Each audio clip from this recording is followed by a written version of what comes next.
When I was around 17, I came across Brian Tracy and fell in love with his teaching.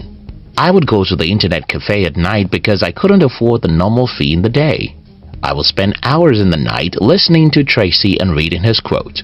One particular sentence stuck with me from Tracy, and that is, if you want to achieve something different, you have to do something different. If you want to achieve what you've never achieved, you have to do what you've never done before.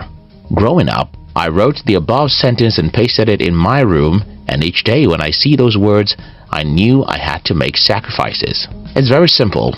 If your life is not what you want it to be right now, you have to be willing to do something different. And don't let me sugarcoat anything here. You won't move from one easy well to another. Doing something different means getting out of your comfort zone, and this is never going to be easy. In today's video, I'm going to be sharing with you the 3 sacrifices you need to make to escape poverty. If you're new here, consider subscribing so that you won't miss other interesting videos like this. Take time to read. When most of my friends and relatives know what I have achieved in my life today, it's easy for them to envy me. Just 17 years ago, I was just one of the young people whose life was a disaster. I hated my life and wished I was never born, because I was born into poverty, sickness, and many other limitations. So, how was I able to change my life from being a guy who hated life to creating one of the best lives ever for myself? Books, books, books. My life changed the day I started reading books, and I'll explain how it happened. First, when I started reading books, I started reading the stories of ordinary people who achieved extraordinary things. These stories encouraged me and gave me hope that I could as well overcome every obstacle in my way and achieve greatness with my life. I think this is very simple. If you know that some people have some disadvantages you think you have, yet went on to achieve greatness, you suddenly start to believe in yourself. When you start to believe in yourself, you start to think big, and when you increase the size of your dreams, you automatically increase what is possible with your life. In my case, I started believing that I could become rich, even though I grew up in a poor village. I started believing that I could become a millionaire, and this belief led me to something very important. I started looking for how to achieve what I believe I could achieve by reading books written by the people who have made a lot of money before. I started learning the mindsets and actions of these people, and the more I modeled these people, the better my financial life. Yes, it took me 8 long years before my financial life had a drastic change. Without reading books, I would have never made it. One other thing you can do in addition to reading books is watching videos that tell stories about successful people. We've dedicated a whole channel for this purpose, and we call it Fame TV. You can join the Fame TV in the description box. Yes, books are boring, but so is every meaningful thing. Fruits are boring and vegetables are boring, but if you want to be healthy, you'll eat more of them. Soda drinks are fun.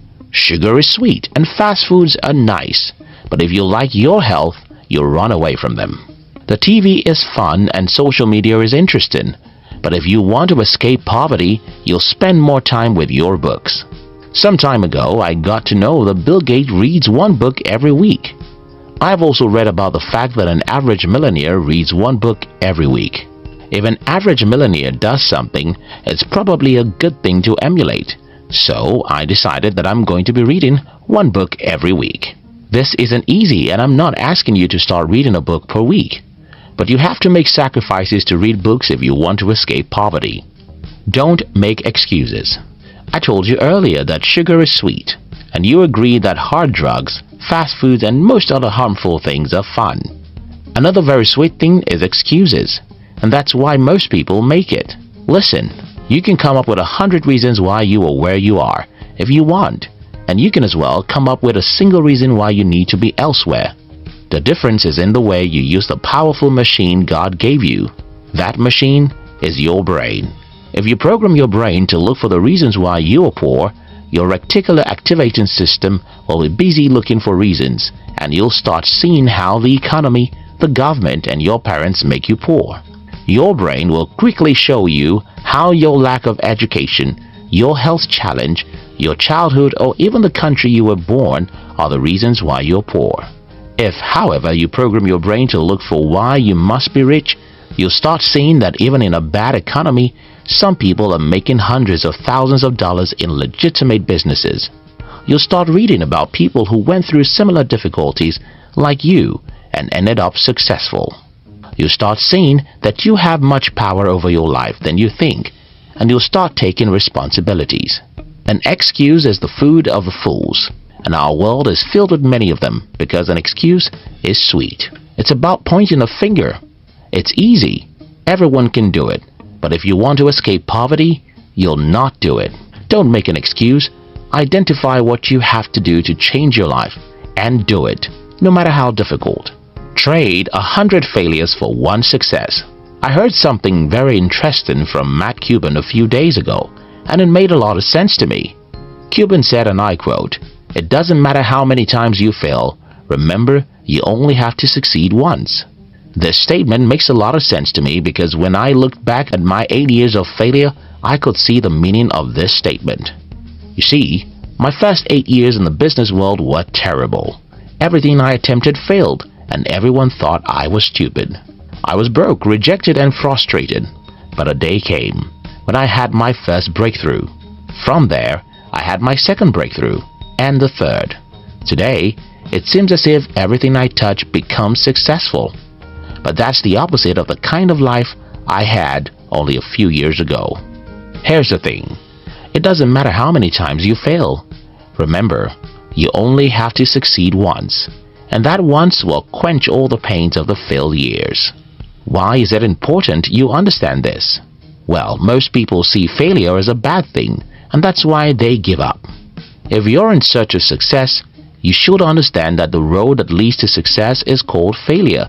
And failure is not final, because a single success can make you forget the pains of 10 years failure. Make sacrifices to try things. Make sacrifices to get out of your comfort zone. Make sacrifices to do things that are risky, and when you fail, be courageous to stand up and try again, because it doesn't matter how many times you fail, all you need is a single success. The most important point in this video is sacrifice. If you want to escape poverty, you have to be disciplined enough to do things that are not comfortable. It's not comfortable to read, but you have to do it. It's not comfortable to take actions that may lead to failure, but you have to do it. Failure is painful, yet you have to endure failures and try again. Remember how I started this video? You cannot get a new result by doing the old things, and every new thing is uncomfortable.